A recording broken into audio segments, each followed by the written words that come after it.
Ladies and gentlemen, what's going on? Welcome back to Forced Strategy Gaming. Today we're going to be taking a look at the Runestone System in Diablo III. Now, recently there was a segment of different clips showcasing how Runestones affect different spells for each of the 5 classes, and I figured this was a perfect opportunity to spend some time talking a little in depth about the Runestone System and how it's going to work in the game.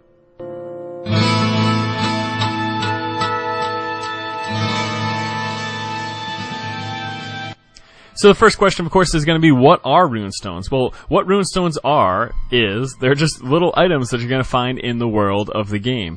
And by themselves, they're not going to do anything. They have no function. But what's going to happen is once you slot them into your different spells and abilities, they're going to alter the way those spells work. That's a really cool, really awesome idea and a thought, and I just think this mechanic is phenomenal. So let's just talk about it a little bit further. What does this mean in particular? Well, in Diablo 3, each character has up to, it's over 20 skills available to them. I think the range is between 20 and 30. That's what we're currently looking at.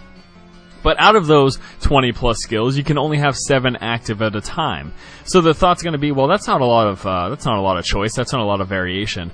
But those skills, when runes are placed in them, can function completely differently. So there are 5 runestones in the game: this Crimson, Indigo, Obsidian, Golden, and Alabaster. And again, you take a rune that you find, you put it into a slot, and it's going to completely change the function of that spell. Now, there's going to be, when you mouse over these, you're going to see what they would change before you actually put it in. And something else that is important to note is that they are changeable.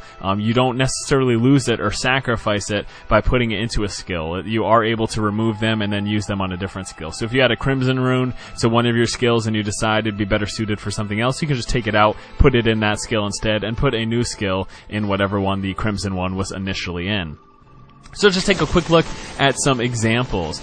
You take the Ray of Frost ability of the Wizard. You add a Crimson rune to it, and it's going to increase the damage the longer it is in use to a cap. So then all of a sudden Ray of Frost becomes a lot like that Disintegrate spell. But you add an Indigo rune to Ray of Frost, and it surrounds the Wizard in a swirling vortex of sleet, which damages foes that come into contact with it. So all of a sudden it's a close range AoE ability. You put an Obsidian rune into Ray of Frost, and then it decreases the beam damage, but increases the amount of snare, the reduction to the target's movement and attack speed.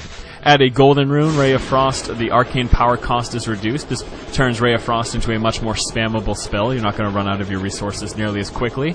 Add an Alabaster rune, and enemies slain by Ray of Frost have a chance to leave an area of ice on the ground where they die, and then it damages other enemies if they move through it.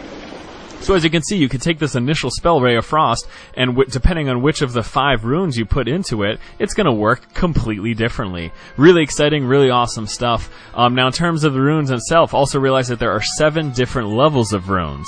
So you have your initial level of a Crimson rune, and then there's going to be 6 more above that. And with each successive increase in level, the runes become that much more effective, that much more powerful. So it's one of those things to strive for, just like how there are varying levels of gems, there are going to be varying levels of runes.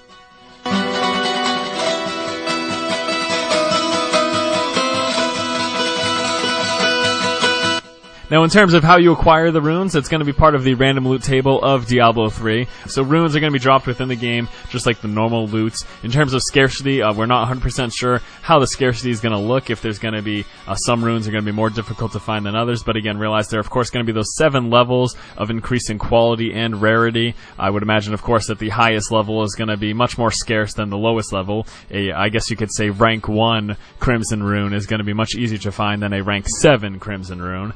But that about does it. That's a basic wrap-up of the Runestone system, so hopefully this helped clarify a few questions that you guys may have had. And yeah, that about does it. So as always, guys, thank you so much for watching the content. If you do enjoy it, please go ahead and subscribe to our channel. And as always, keep watching and keep owning.